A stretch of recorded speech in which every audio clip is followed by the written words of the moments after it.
Tuhan kami, Tuhan, supaya kami terus dekat dengan Engkau, supaya kami mengerti, Tuhan, kebenaran-kebenaran yang ada dalam firman-Mu, ya Bapa. Kami mau terus hidup di dalam Engkau, ya Bapa, karena kami tahu, Tuhan, di dalam Engkau selalu ada kemenangan, di dalam Engkau selalu ada kemerdekaan, di dalam Engkau selalu ada kelimpahan, di dalam Engkau selalu ada mujizat. Kami percaya, Tuhan, Engkau Allah yang luar biasa. Terima kasih, Tuhan. Biarlah kami hidup selalu bersama-Mu, terima kasih Bapak. Sebentar kami akan sampaikan, Tuhan. Biarlah Kau urapi hamba-Mu, urapi semua anak tempat ini, Tuhan, sehingga firman-Mu tidak terbuang sia-sia, Tuhan, tetapi firman ini terus berakar, bertumbuh, bahkan berbuah dalam hidup kami, Bapak. Terima kasih Bapak. Kami serahkan tangan-Mu dalam nama Tuhan Yesus. Haleluya. Amin. Silahkan duduk Bapak Ibu.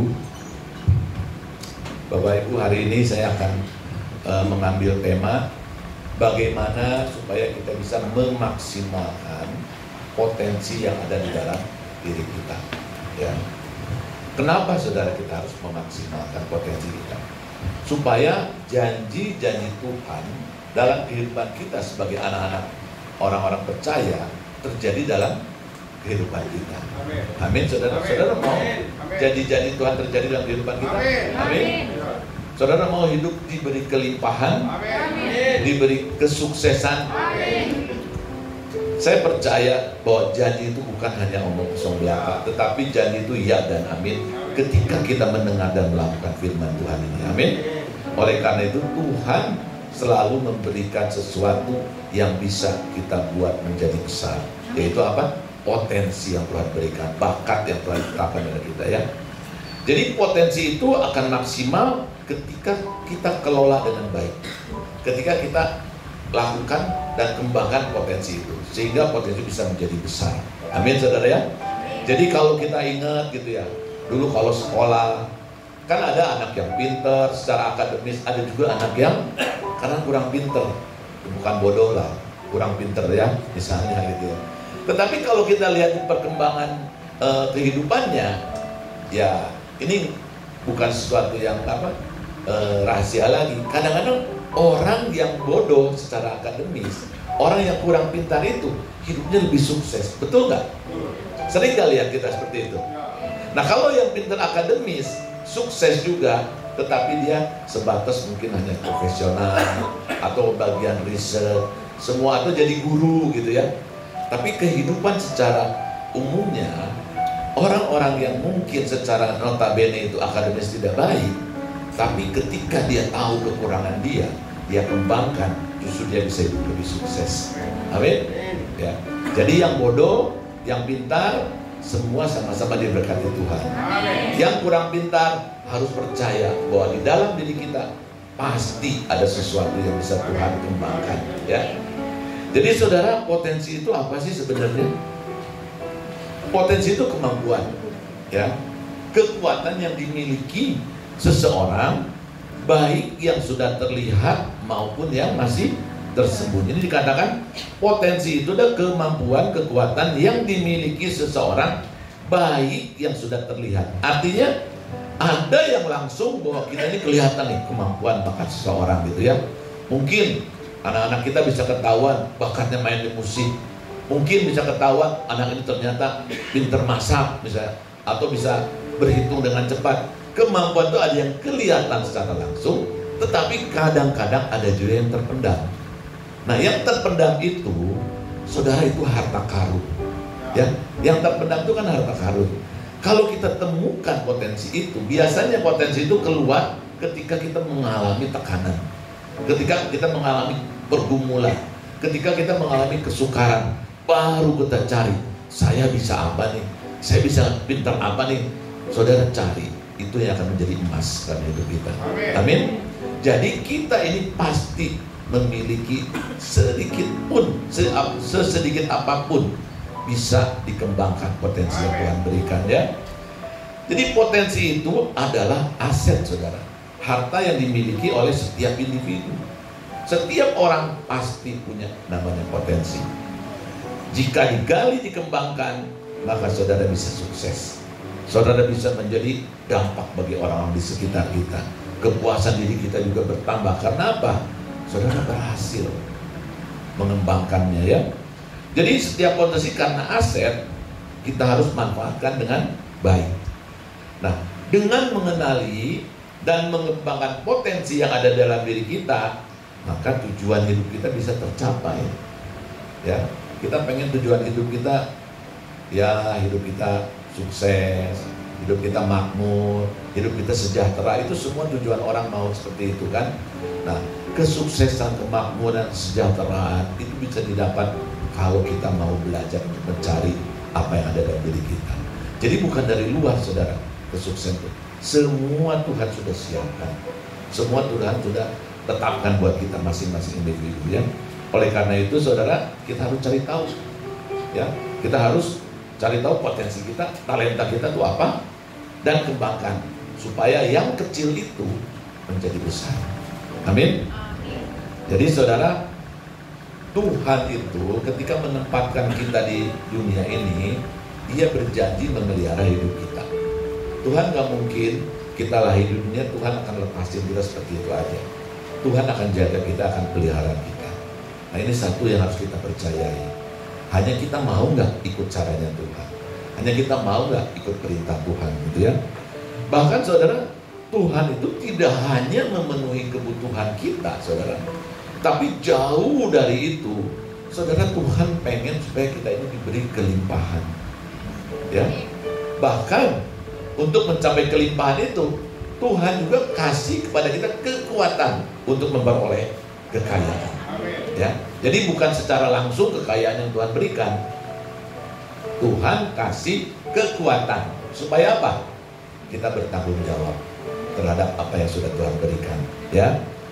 Jadi di Ulangan 8:18 dikatakan memang memberkati itu adalah kebutuhan Tuhan, karena Tuhan mau membuktikan bahwa perkataannya itu benar, ya.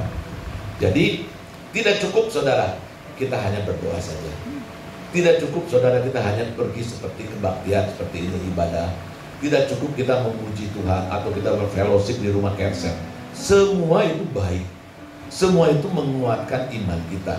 Semua itu menambah, menumbuhkan kerohanian kita. Tetapi yang lebih baik lagi ketika kita keluar dari tempat kerohanian yang kita lakukan itu, saudara melakukan firman itu. Itu yang paling penting. Karena janji Tuhan, engkau akan diberkati. Perjanjian itu akan terjadi dalam kehidupan kita kalau kita bukan hanya mendengar tapi melakukannya. Maka engkau akan diberkati. Ini janji Tuhan, ya. Nah, masalahnya banyak orang yang senangnya hanya mendengar saja, karena mendengarkan paling enak. Tapi kalau melakukan itu susah. Dibilang harus bekerja, kalau kita mau sukses kita harus bekerja, kan? Kalau kita mau diberkati Tuhan, kita harus belajar untuk memberi. Nah, ini yang sulit dilakukan. Kenapa? Berat, saudara. Mau kerja kita malas, mau memberi sayang, gitu ya. Padahal firman Tuhan sudah jelas. Ketika kita belajar memberi, maka tingkat-tingkat langit di surga Tuhan akan buka. Kau akan diberkati lebih baik lagi, lebih besar lagi. Amin. Ya, jadi saudara, berkat Tuhan jadi tidak maksimal kalau kita tidak melakukan firman Tuhan ini, dan berkat akan maksimal ketika kita melakukan firman ini. Nah, hari ini kita akan belajar bagaimana mengelola potensi yang kita miliki, seperti yang tadi kita katakan di temanya, ya. Mari kita baca di Matius 14 ayat 13 sampai 21. Matius 14.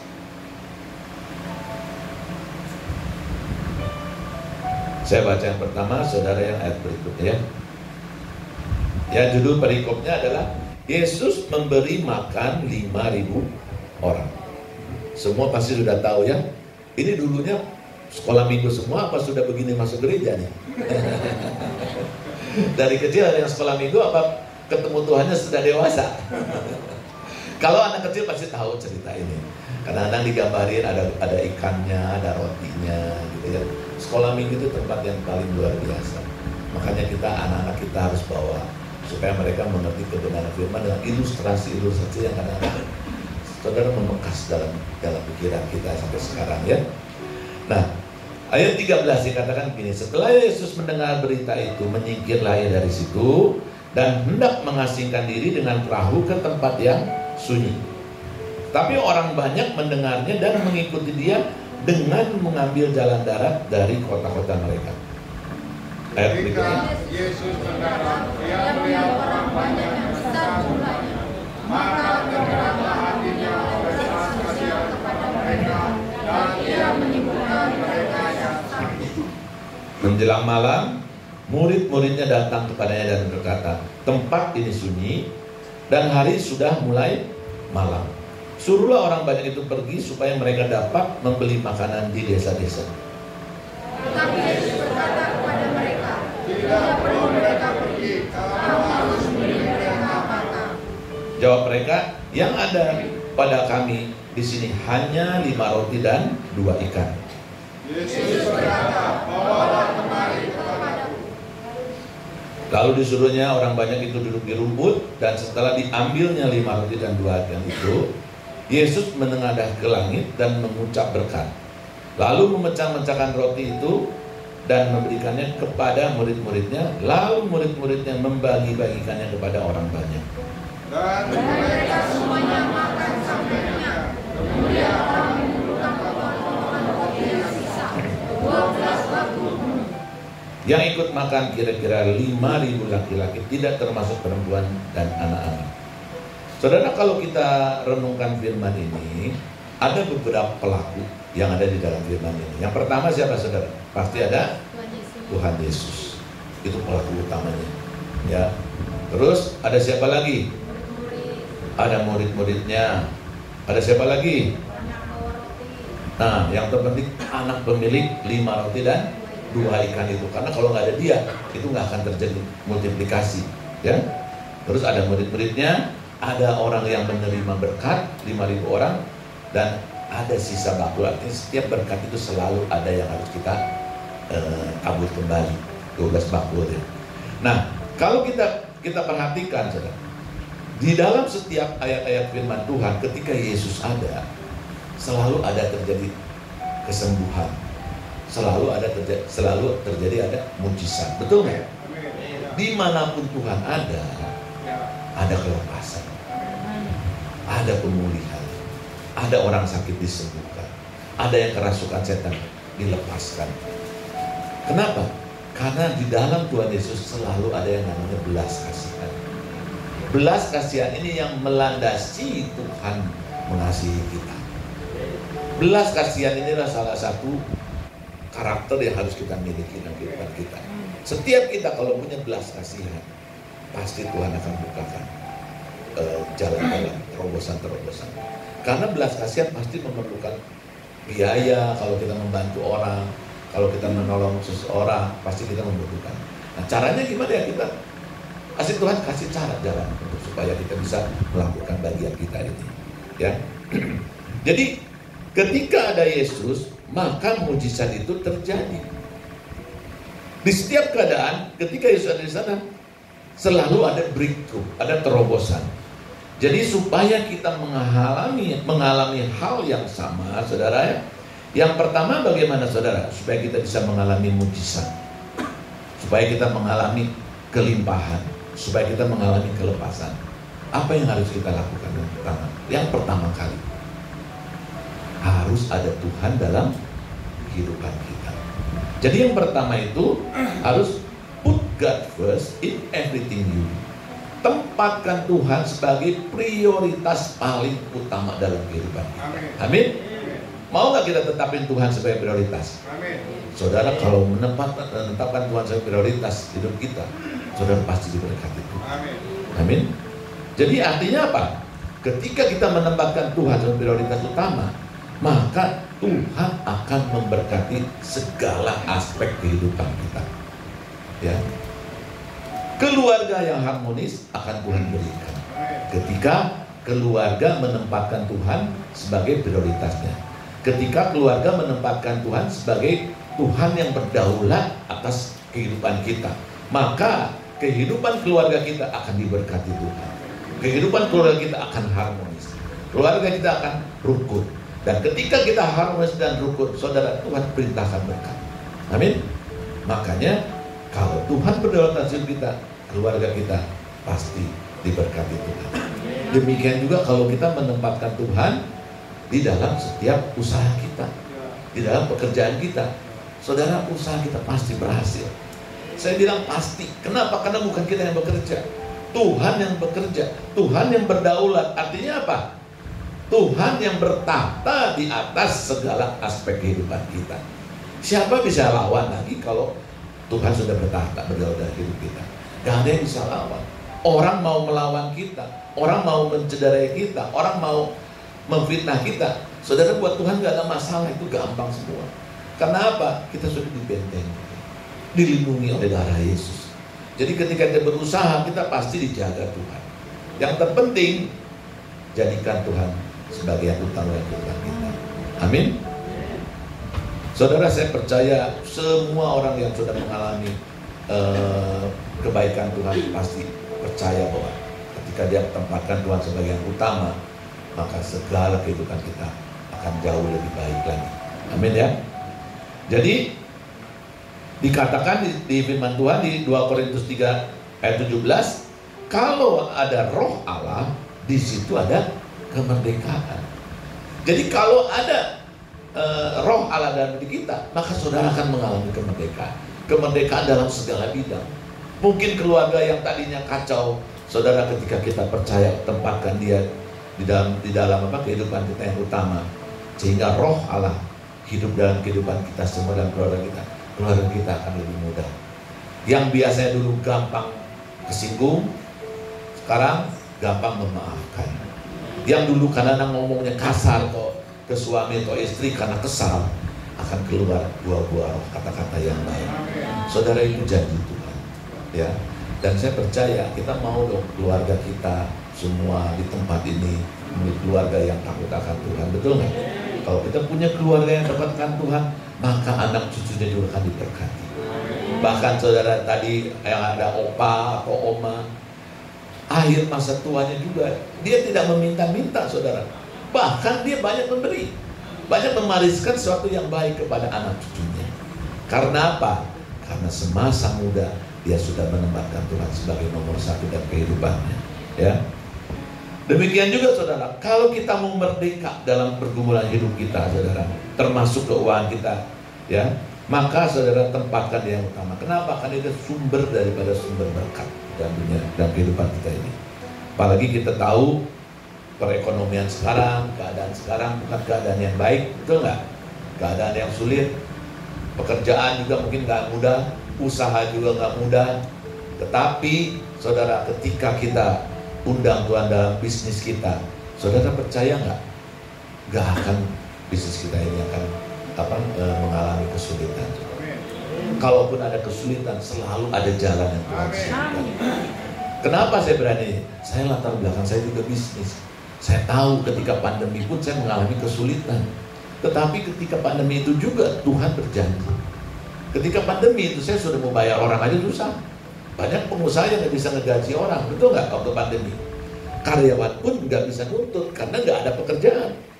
Tetapi saya cuma bilang, Tuhan, saya adalah orang yang berbeda. Saya adalah orang yang percaya sama Tuhan. Kalau keadaan seperti ini, saya pasti bisa melewatinya. Pertamanya khawatir, tapi ketika saya dikasih mimpi, tiba-tiba Tuhan kasih kekuatan, saudara.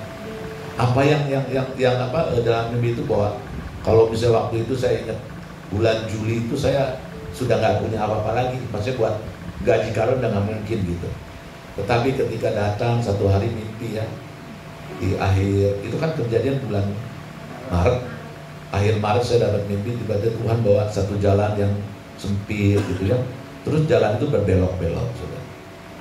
Dan ketika masuk ke jalan itu yang berbelok, tiba-tiba saya bisa lewatin belok itu.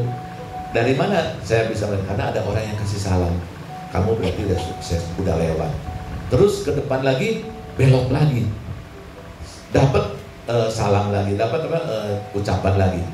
Kemudian belok lagi. Satu saat akhirnya jalannya lurus. Artinya apa saudara? Roh Kudus kasih tahu, memang keadaan ini sulit, tetapi engkau akan menemui jalan yang lurus. Amin. Ketika kau melewati satu belokan, mungkin kesulitan itu ada di dalam kehidupan kita, tetapi percaya Tuhan selalu membuat jalan itu bisa berhasil. Dilihat dari apa? Kasih ucapan itu. Dan saya bersyukur sekali ketika akhir bulan Juli, tepat bulan itu kita dapat pekerjaan yang sebenarnya pekerjaannya nggak masuk akal, karena nggak mungkin saya bisa mengerjakan atau orang buat kumpul-kumpul ya, tetapi Tuhan bisa buat sesuatu yang mustahil menjadi terjadi. Amin. Saudara, kita akan mengalami jalan yang berbelok, tetapi satu hal yang kita percaya, kita akan menemukan jalan yang lurus. Ya. Nah, kenapa saudara? Ekonomi itu nggak ada gampang, tetapi kita adalah umat yang pemenang, umat yang ada jaminan dari Tuhan untuk bisa mengerjakan apa yang orang lain tidak bisa mengerjakan. Ya. Yang kedua saudara, yang ada di dalam perikop ini adalah Tuhan mau supaya kita terhubung terus dengan Tuhan, jangan terputus, ya, dengan Allah kita. Supaya apa? Janji-janjinya juga tidak terputus. Kalau kita misalnya terputus dengan Tuhan, otomatis perjanjian kita dengan Tuhan berarti terputus juga, betul nggak? Kontrak kerjanya sudah selesai. Kalau kontrak kerjanya masih berjalan terus, artinya kita masih bekerja sama. Nah, jangan ada namanya kontrak dengan Tuhan. Saudara harus kontrak selama-lamanya, seumur hidup dengan Tuhan. Harus terus terhubung dengan Tuhan. Supaya apa? Janji Tuhan tergenapi dalam kehidupan kita, ya. Nah, yang kedua saudara, yang terjadi ketika kita baca firman ini, ada seorang anak, betul nggak? Mujizat ini terjadi karena ada seorang anak yang memiliki 5 roti dan 2 ikan. Kalau nggak ada anak itu, mujizat terjadi nggak? Selalu ada subjek, ada objek. Jadi kalau misalnya nggak ada objeknya, mana mungkin terjadi sesuatu. Anak ini adalah pelaku peranan penting. Anak ini adalah mencerminkan kita semua. Kita adalah anak-anak Tuhan, dan kita punya Tuhan kita sendiri. Nah, ketika anak ini punya apa? 5 roti 2 ikan. Apa yang bisa kita pelajari? Mungkin nggak 5 roti dan 2 ikan bisa kasih makan semua orang yang ada di tempat itu? Dikatakan berapa orang? 5.000 laki-laki. Kalau sama istri, sama anak mungkin bisa 15.000, gitu ya. Nah, secara manusia, kalau pikiran kita itu segala sesuatu yang tidak mungkin, betul kan? Oh, itu cuma 5 roti 2 ikan yang cukup buat anak itu aja. Nah, pikiran seperti itu sama dengan yang ada di dalam murid-murid Tuhan. Ya, kalau kita baca di Matius 14:17 dikatakan begini, di mata murid-muridnya, anak itu hanya memiliki sedikit makanan, hanya untuk kebutuhan dia saja. Perkataan hanya itu mengatakan sepertinya nggak mungkin Tuhan, nggak mungkin kita bisa kasih, nggak mungkin bisa terjadi untuk kasih orang makan. Padahal disuruh pergi pun juga nggak mungkin terjadi, toko-toko nggak mungkin bisa jual segitu banyak.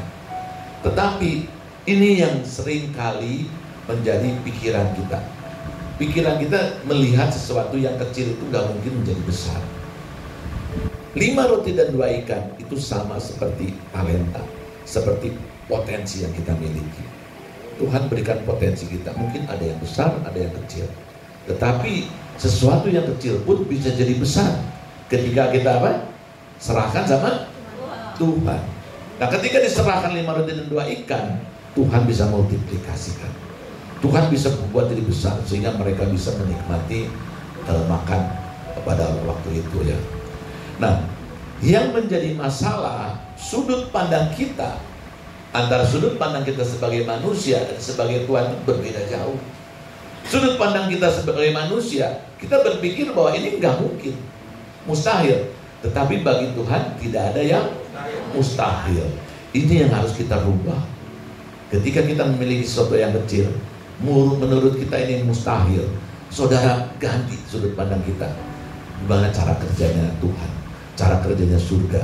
Jadi sesuatu yang mustahil ini menjadi mustahil. Sesuatu yang kecil ini menjadi besar. Nah, yang kecil ini saya lagi bicarakan mengenai potensi kita, bakat kita, kemampuan kita. Saudara, pasti Tuhan akan buat terbesar. Kalau kita mau cari harta yang terpendam itu, yang mungkin belum kelihatan kita mampunya apa, ya. Nah, di mata Tuhan sekecil apapun kalau kita yang miliki, apapun yang kita miliki bisa menjadi besar asal kita percaya dan menyerahkan kepada Tuhan.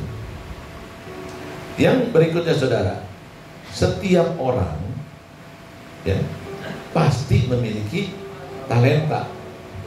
Percaya nggak kita punya talenta? Percaya?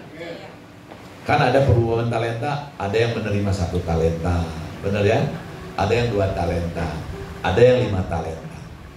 Nah, yang 1 talenta ketika diberi, mungkin hatinya kikir, mungkin hatinya iri, melihat bahwa orang itu kok kenapa Tuhan kasih lebih besar? Kenapa orang yang kasih 5 talenta, 2 talenta, kok gua dikasih 1 gitu? Padahal saya juga harusnya mampu gitu. Saudara, apa yang kita pikirkan berbeda dengan apa yang Tuhan pikirkan. Kalau kita melihat secara fisik, kasat mata, tapi Tuhan melihat hati kita, ya. Dan Tuhan melihat kemampuan kita. Ketika Tuhan berikan 1 talenta, kalau sudut pandang kita ini kecil dan Tuhan pilih kasih, makanya ditanam kan, dikubur aja. Kenapa? Takut kalau nanti Tuhannya datang, diminta pertanggungjawaban. Beda kalau kita langsung berubah dengan sudut pandangnya Tuhan. Nah, Tuhan kasih 1 talenta, saya bisa buktikan ini bisa berlipat ganda, ini bisa bermultiplikasi. Kenapa? Karena saya undang Tuhan. Saudara, cara-cara itu harus ada dalam pikiran kita. Supaya apa? Kita ngelihat dan ngelihat orang lain, tapi kita melihat apa yang ada di dalam diri kita.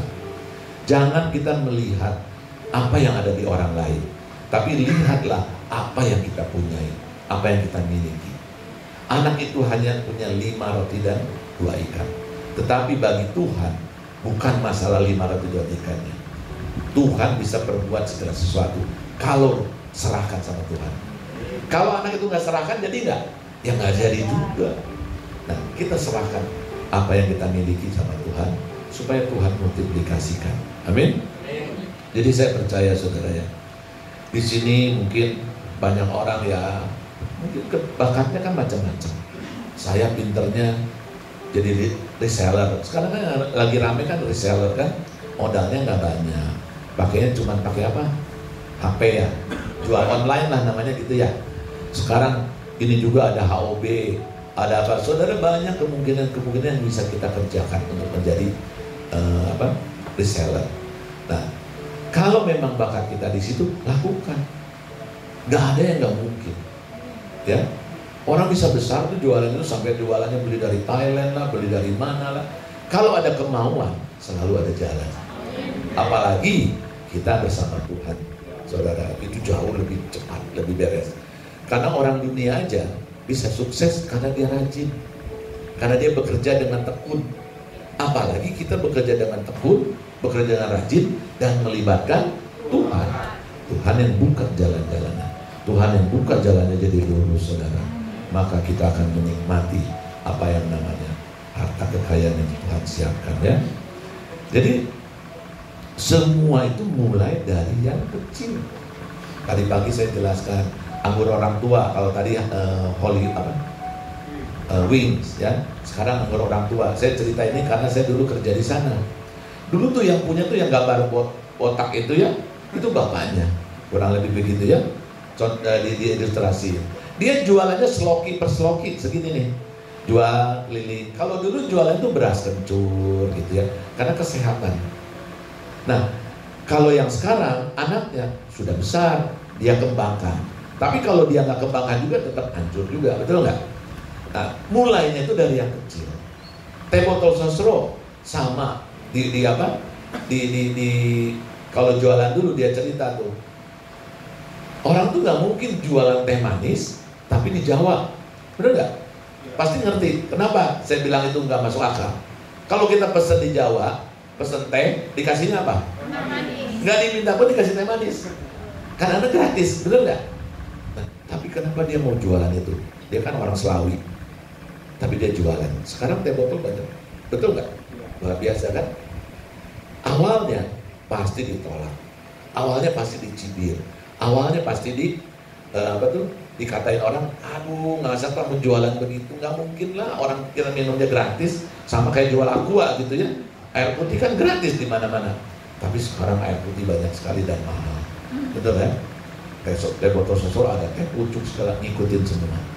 Nah itu semua mulai dari yang kecil. Gak ada yang besar itu mulainya langsung besar, jadinya besar. Semua dari yang kecil. Jadi kalau kita percaya seperti itu, saudara, apapun yang Tuhan berikan pada kita, kalau potensi itu kita pakai, saudara bisa menjadi seperti mereka, menjadi besar. Amin ya. Yang penting apa? Kita harus ulet, ada kemauan. Bekerja itu, bisnis itu kalau nggak ada kemauan, kalau nggak ulet, kalau nggak tekun, kalau nggak tahan banting, saudara nggak bisa bisnis. Betul? Baru kena sedikit, nggak enak, mendingan gua kerja aja lah, setiap bulan aman, gitu kan? Kalau bisnis bisa hari ini rugi, bisa juga besok untung luar biasa. Yang punya toko pasti ngerti, gitu kan? Sama saudara, kalau kita percaya, ketika kita ulet, maka jualan apapun bisa jadi besar. Hari ini kita jagonya bakmi, bisa buat bakmi. Kita buka tadi diceritain contoh Gang Kelinci ya. Gang Kelinci itu kan namanya aja Gang Kelinci. Dia pasti jualannya di dalam gang. Berarti pasarnya banyak nggak? Nggak banyak saudara. Tapi sekarang Gang Kelinci ada di mana? Di mall semua banyak Gang Kelinci. Gang ada di mall. Tapi kalau kita lihat awalnya, ya pasti susah. Mungkin hari ini nggak laku, mungkin di Cibinong, mungkin bakminya kurang enak lah semua. Tetapi dia tekun lama-lama. Sekarang yang nikmati generasinya. Generasi yang berikutnya kalau dia nggak tekun juga, saudara habis juga. Betul kan? Harta dititipkan, kalau tidak dia lakukan dengan baik, kelola dengan baik, itu akan habis juga. Seberapa besar apapun, keturunan dan keturunan akan menggerogotinya. Tetapi saya percaya ketika Tuhan memberkati kita, anak cucu kita juga takut akan Tuhan. Sehingga bukan semakin lama semakin habis, justru tambah lama tambah besar, tambah lama tambah besar, tambah lama tambah besar. Amin. Mengapa saudara Tuhan perbesar? Karena kita tahu tujuan hidup kita bukan untuk kita sendiri.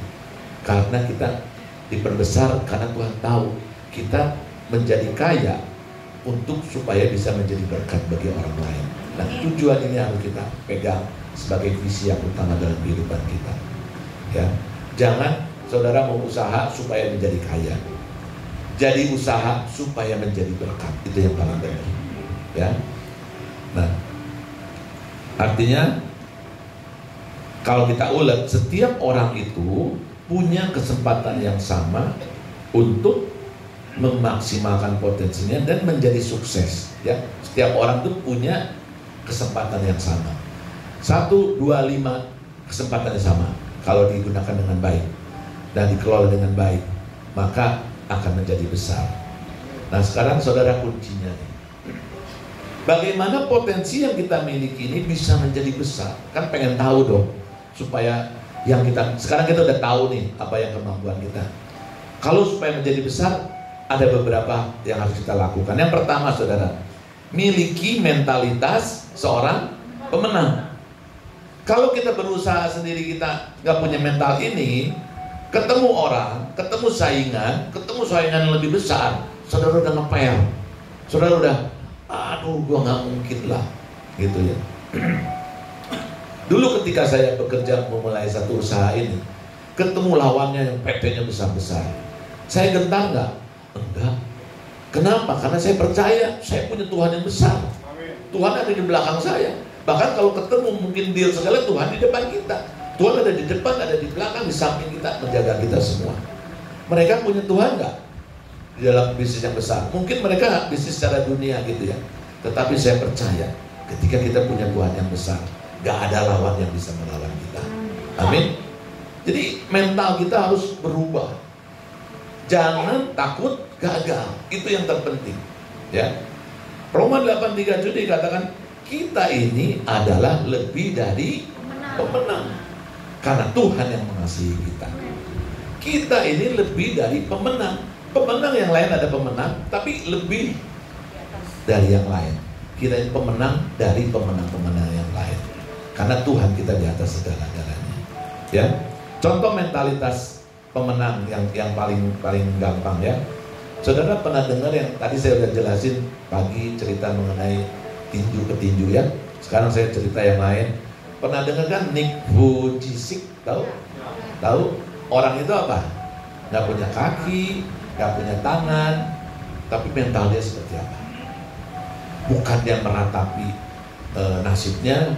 Wah, orang tua saya makan apa nih? Misalnya tuh, kok saya jadi cacat misalnya gitu. Orang tua saya mungkin gimana? Atau Tuhan kok gak adil? Orang lain punya kaki, punya tangan, kok saya gak punya gitu. Mungkin kalau kita meratapi nasib kita seperti itu, bisa maju gak dia? Enggak. Justru di dalam apa? Kelemahan dia, kuasa Tuhan menjadi besar.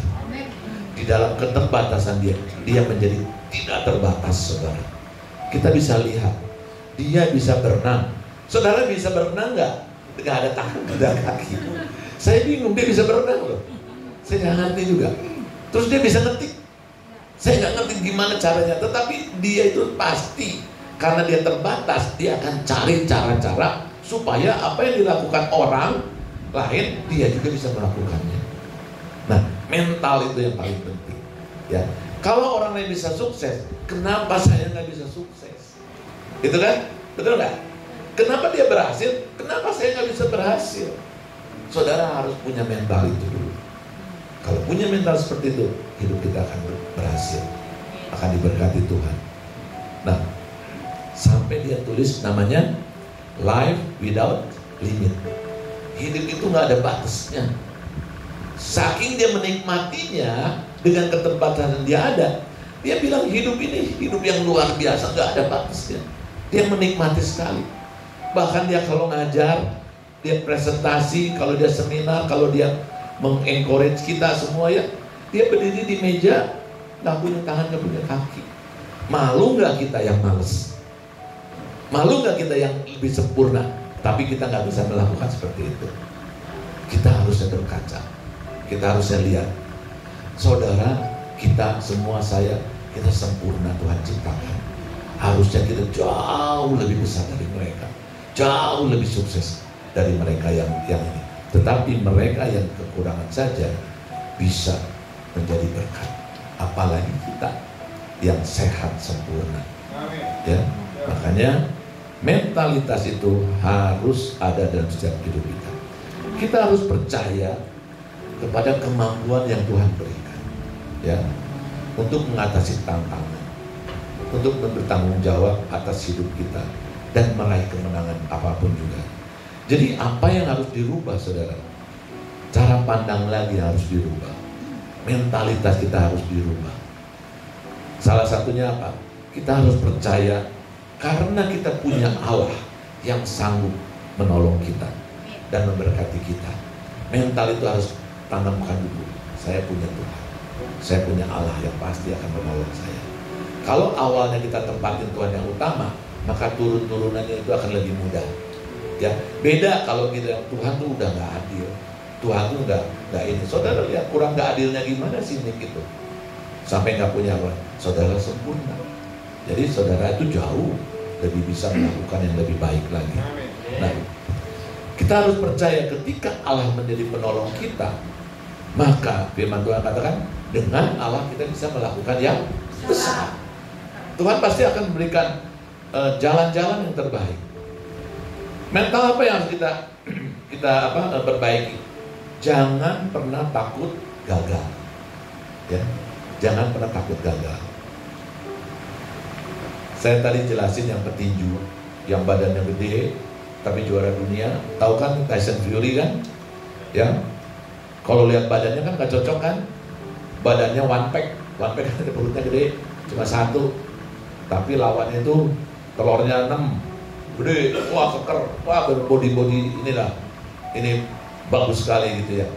Orang kalau naik ke ring kita punya lawan kita sudah jauh lebih kuat, kelihatannya lebih mantep, ngepel nggak? Ngepel. Sama kalau kita mau bisnis. Kalau kita mau bisnis, kita lihat ini kerjaannya udah banyak orang yang punya, ini sudah orang ini lebih besar. Ngepel nggak kita? Ngepel. Itu cara dunia, kita ngepel. Tapi kita harus percaya bahwa Tuhan akan menolong kita. Nah, ketika dia bertinju, jatuh. Saudara, bisnis juga sama, kita juga bisa jatuh. Kita bisa dipukul sama orang, kita bisa difitnah orang, sama, semua sama. Tapi bangun lagi, dipukul berdarah-darah, rugi sana sini. Kalau bisnis merah kan bilangnya berdarah-darah, usaha lagi merah katanya, berarti lagi rugi. Tapi apakah tutup? Enggak. Besok saya pasti dapat lagi. Prinsip saya setiap bulan selalu bilang, Tuhan, setiap bulan selalu Tuhan kasih pekerjaan, penjualan yang terbaik. Saya setiap bulan waktu melewat bulannya, ada yang begitu nggak? Ada yang ada yang enggak. Tetapi saya tidak pernah mundur, selalu berkatakan itu. Bulan ini bulan yang terbaik yang Tuhan siapkan. Bulan depan lagi bilang bulan yang Tuhan siapkan. Saya percaya perkataan itu kuat rasanya. Ya, jadi saudara harus belajar jangan pernah takut gagal.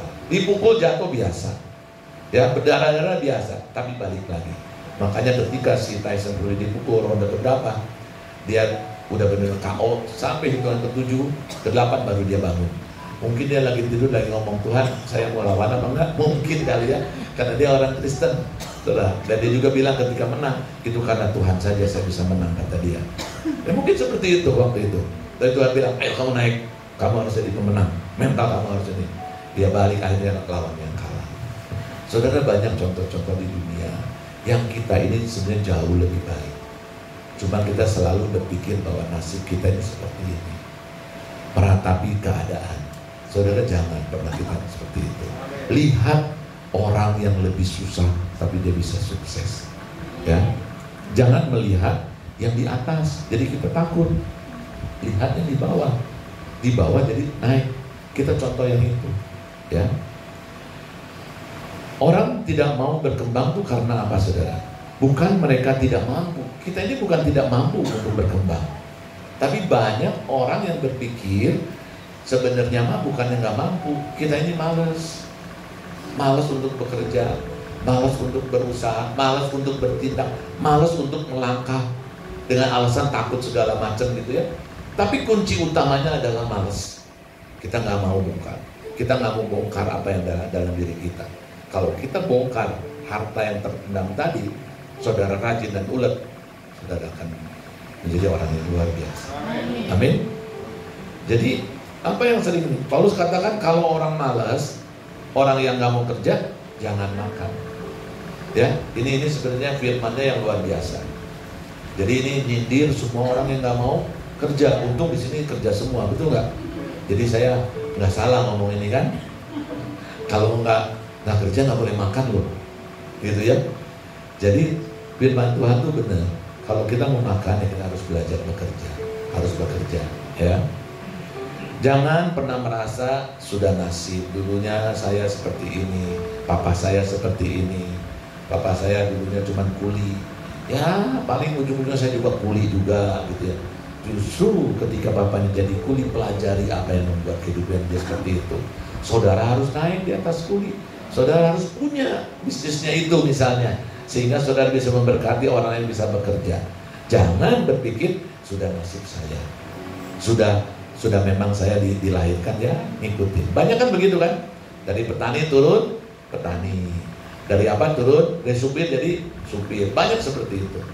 Tetapi hari ini Tuhan mau ingatkan ya, jangan kita pernah men-set hidup kita sedemikian rendahnya. Kita harus punya standar yang tinggi ya, dibarengi dengan cara hidup yang benar ya.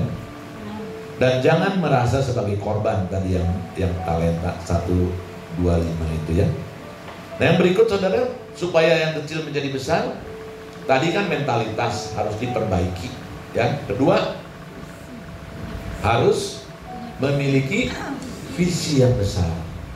Visi itu apa sih? Tahu kan visi semua ya? Visi adalah goal setting hidup kita. Ya, gereja ini ada visinya gitu ya. Kita juga ada visinya, bisnis juga ada visinya. Kalau disimpulkan, kalau berbisnis apa coba?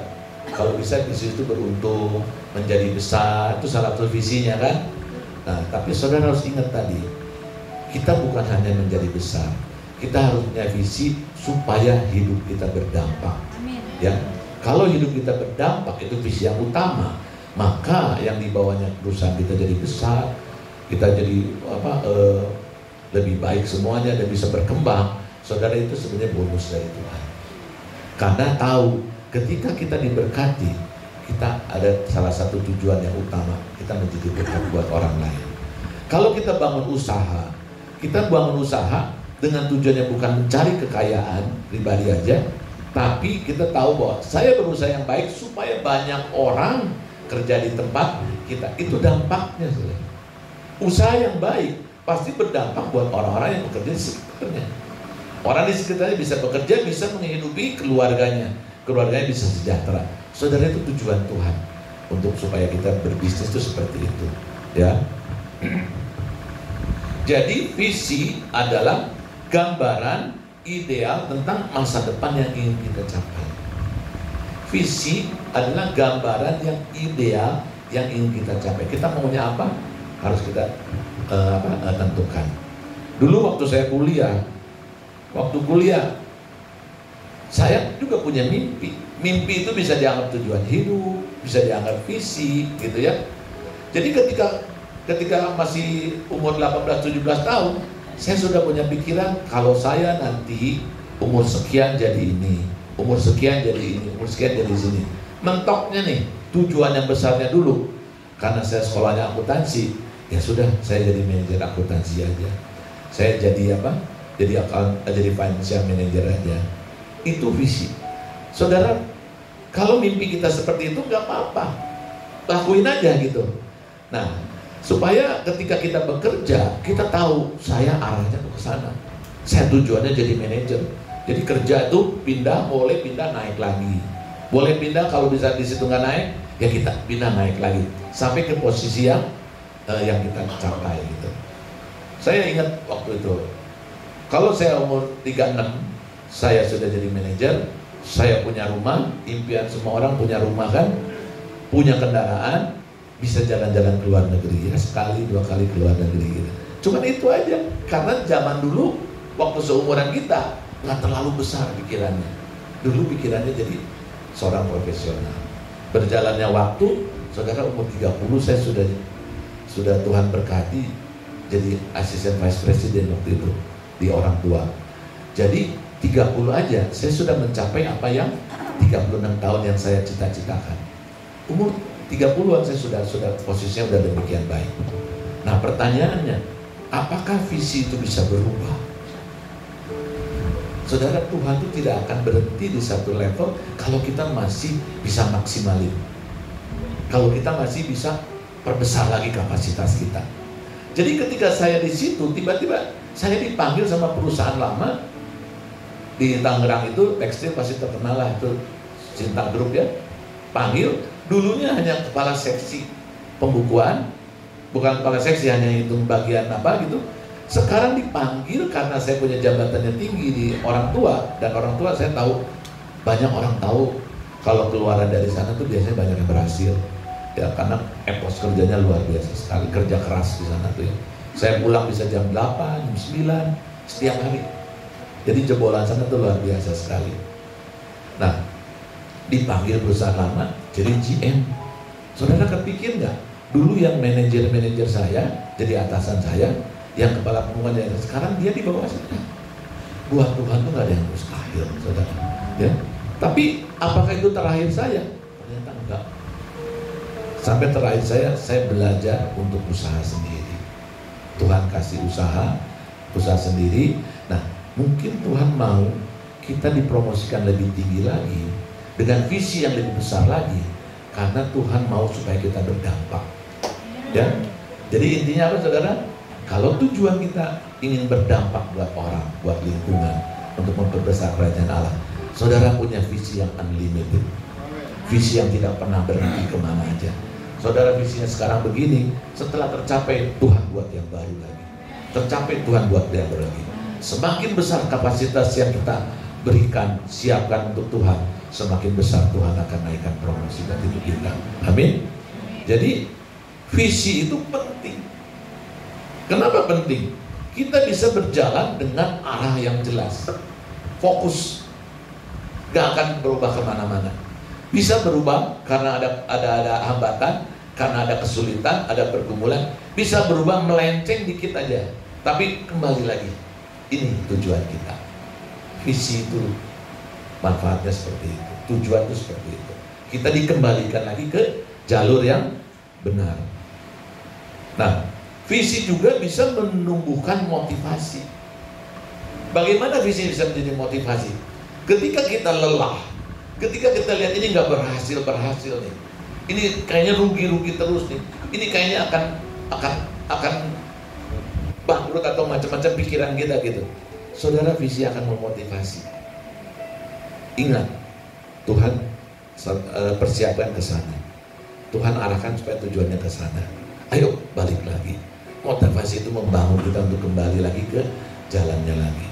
Jadi orang yang belajar berusaha itu akan melewati proses yang demikian rumit. Tetapi saudara, kalau kita bisa melewatinya, saudara akan menikmati. Kita akan menikmati kelimpahan yang Tuhan berikan, ya. Juga visi bisa membantu mengambil keputusan. Kita bisa pilih mana keputusan yang benar, mana keputusan yang tidak benar, mana keputusan yang harus segera diambil, mana keputusan yang harus disingkirkan.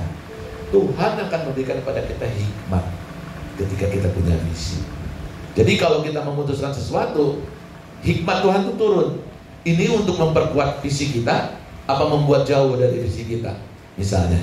Nah, kalau Tuhan itu dari Tuhan, pasti hikmat dari Tuhan turun. Setiap pengambilan keputusan akan memperkuat dan akan mempercepat tujuan hidup kita, ya.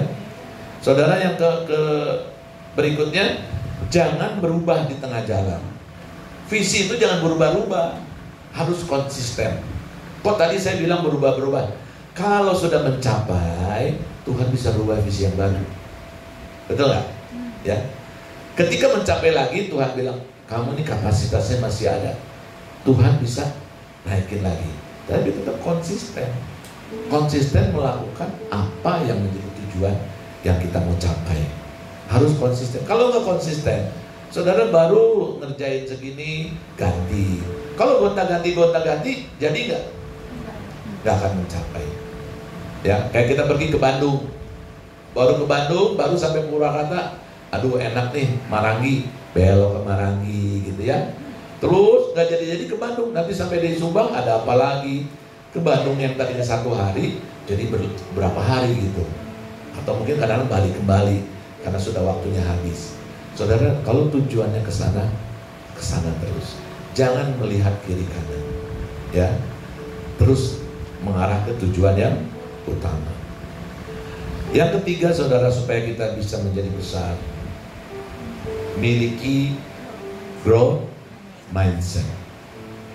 Growth mindset adalah pola pikir yang berkembang, yang mengikuti perkembangan zaman. Ya. Kalau misalnya kita gak mau mengikuti perkembangan zaman, maka kita akan ketinggalan. Bahkan kita akan mungkin bisa mati bisnis kita. Ya, setiap bisnis harus lihat cara-cara yang terbarukan, itu kita harus ikuti. Tadi saya ceritain mengenai HP yang paling gampang, yang paling diingatkan. Dulu kalau kita beli HP namanya apa? Nokia, ya, masih ingat kan? Semua kalau beli Nokia, ada Nokia pisang, ada Nokia apa macam-macam gitu ya. Terus keluar BlackBerry. Tapi yang terkenal itu Nokia. Semua beli pasti HP apa? Nokia. HP apa? Nokia. Semua Nokia kan?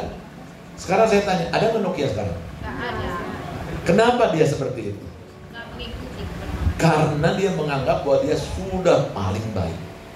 Ini nih ciri-cirinya nih. Sudah menganggap orang gak mungkin berubah, gak mungkin orang meninggalkan dia. kesombongan itu dibayar mahal sama dia. Terus kalau dia mau bangun lagi, sudah telat. Justru ketika dia sudah memulai yang terkenal itu, ketika ada orang yang baru, dia harus pelajari fiturnya apa, kelebihannya apa, dia harus kembangin, naikin. Jadi orang yang baru itu akan kesikat lagi sama dia. Tapi ini dia yakin orang nggak bisa lah, nggak bisa ngelawan dia. Ini kejadian yang jelas sekali. Dan banyak usaha-usaha besar yang habis gara-gara seperti itu banyak. Kenapa? Karena pola pikirnya tuh nggak mau berkembang, nggak mau mengikuti perkembangan zaman.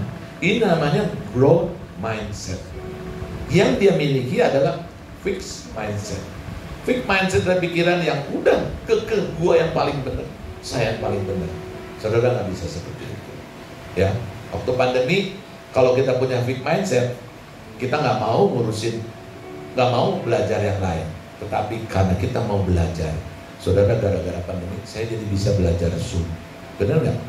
Semua Zoom jadi pada pinter kan? Nah, kalau kita nggak mau pikiran yang berkembang, bang, dulu kan sering ke bank, datang kan antri. Sekarang transfer pakai ATM atau dipermudah lagi pakai HP. Saudara, semua itu kalau ngikutin zaman jadi mudah, jadi gampang semuanya. Tapi mau nggak kita ngikutin? Mau nggak kita perkembangan zaman itu kita ikutin semua? Jadi saudara, manfaat growth mindset itu kita tidak takut gagal. Kenapa? Karena kita mengikuti zaman. Kegagalan adalah proses pembelajaran. Jadi kita belajar dari kegagalan, dari kekurangan kita untuk mengikuti perkembangan zaman. Supaya apa? Standarnya naik lagi. Ini yang nanti satu saat mungkin ya, kayak kendaraan tadi saya cerita. Sekarang mulai kendaraan listrik ya. Nah, di Cina itu hampir listrik semua. Mungkin lebih banyak listriknya daripada kendaraan biasanya. Dan Cina saya yakin nggak memproduksi kendaraan yang bukan listrik. Yang ada tuh kendaraan Eropa yang ada. Nah, yang kelihatan nganggap sepele itu Jepang. Ketika Jepang ngelihat sebelah mata bahwa listrik nggak mungkin bisa ini, sekarang baru dia ngerti. Makanya teknologi yang paling bagus listrik ada di Cina. Korea juga ada, tapi Jepang justru yang kalah. Padahal Jepang itu produk pusatnya otomotif kan, Jepang semua, tapi dia bisa kalah. Nah, baru dia belajar sekarang. Saya nggak tahu udah ada mobil Jepang yang listrik, belum pernah dengar kan? Nggak ada Toyota listrik kan? Yang ada hybrid, tapi listrik nggak ada. Suzuki nggak ada listrik, nggak ada semua kan? Semua produk Cina. Dan produk Cina itu, saudara kalau banyak bisa buat pakai nama sendiri, Pak Yuda Car misalnya gitu ya, bisa pesen gitu. Karena itu massal gitu. Tapi kalau yang benar-benar bagus, ya kayak BYD, Wuling itu benar-benar sudah internasional standarnya. Nah, satu saat mungkin bisa akan berubah. Dan perkembangan zaman teknologi ini nggak seperti zaman dulu. Berapa tahun, berapa dekade baru robah. Sekarang 2-3 tahun pasti robah. 2-3 pasti robah. Ini HP aja sekarang iPhone berapa ya? iPhone 17. Selalu diperbaharui terus. Selalu dibuat fasilitas yang baru. Nah, sayangnya tadi saya bilang ya, kalau kita punya HP, yang penting kita ngikutin zaman aja. Harga berapa aja dibeli. Yang penting eksis, benar nggak?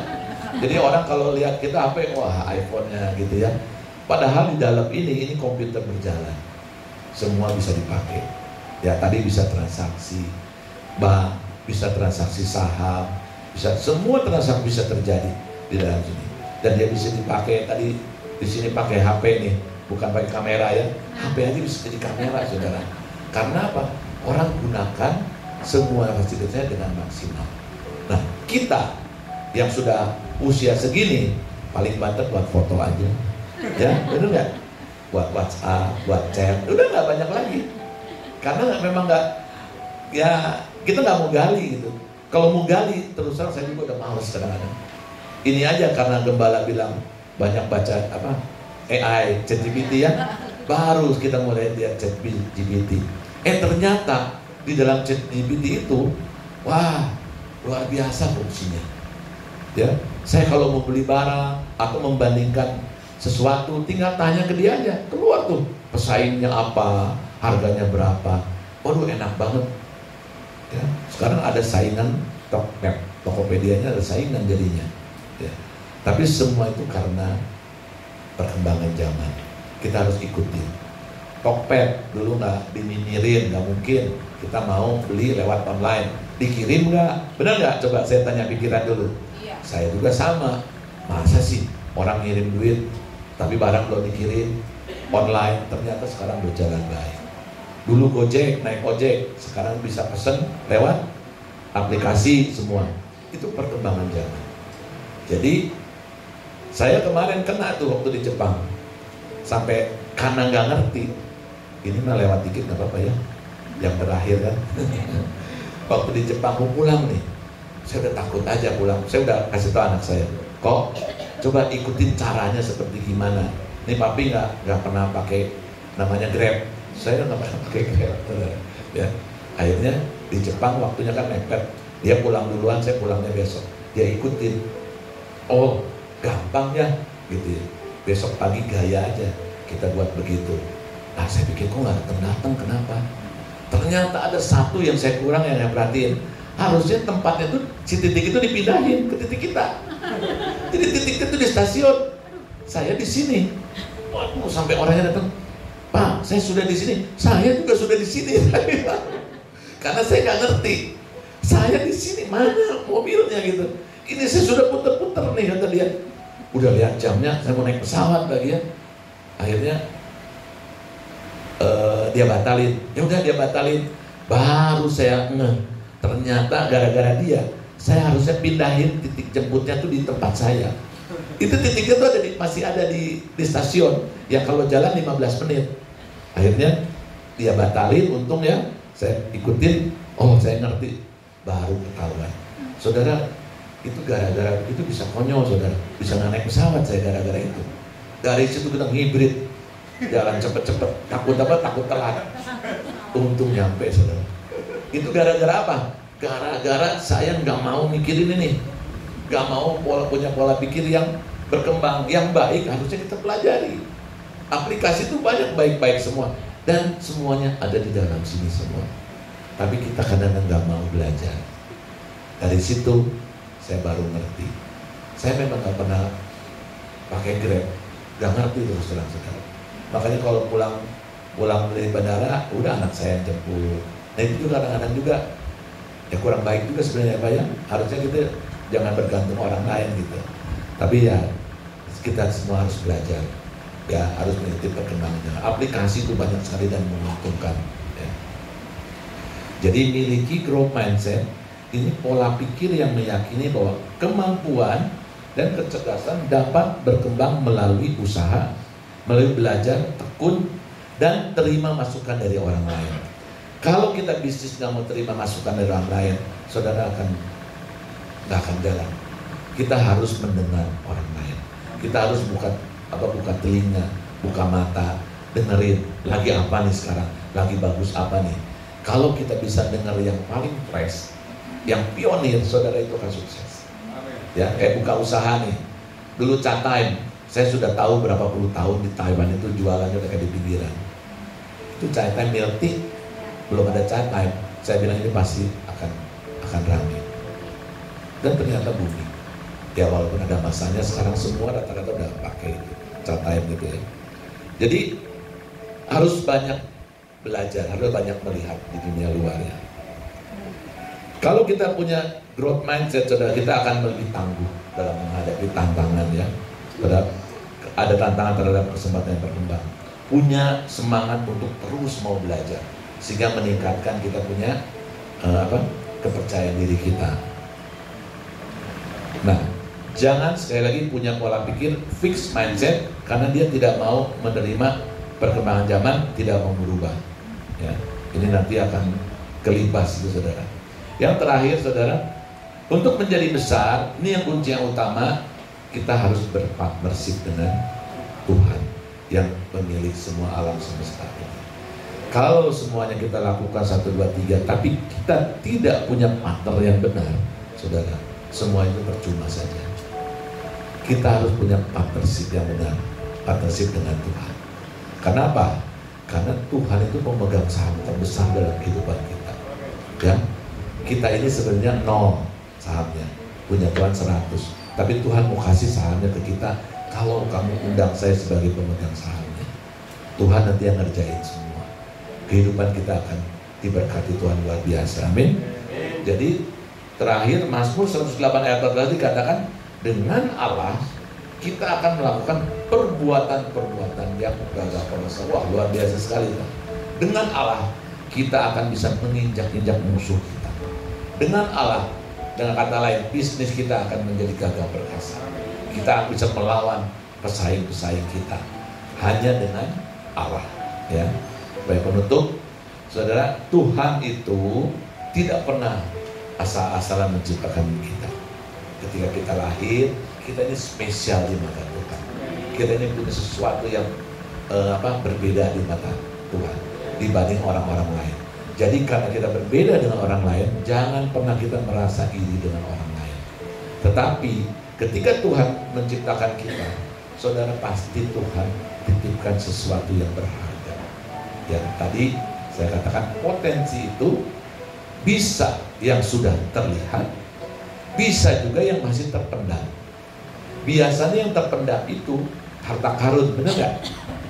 Biasanya terpendam itu lebih kinclong, dibuka di ini ternyata ada harta karun, saudara. Nah, inilah yang Tuhan mau cari, potensi yang Tuhan berikan itu.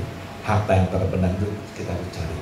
Kalau sudah ketemu, saudara kembali, saudara terbesar, dan dengan jalannya Tuhan, dengan tujuannya kita untuk mempermuliakan nama Tuhan, maka harta yang terpendam itu akan menjadi kelimpahan buat hidup kita. Amin, saudara.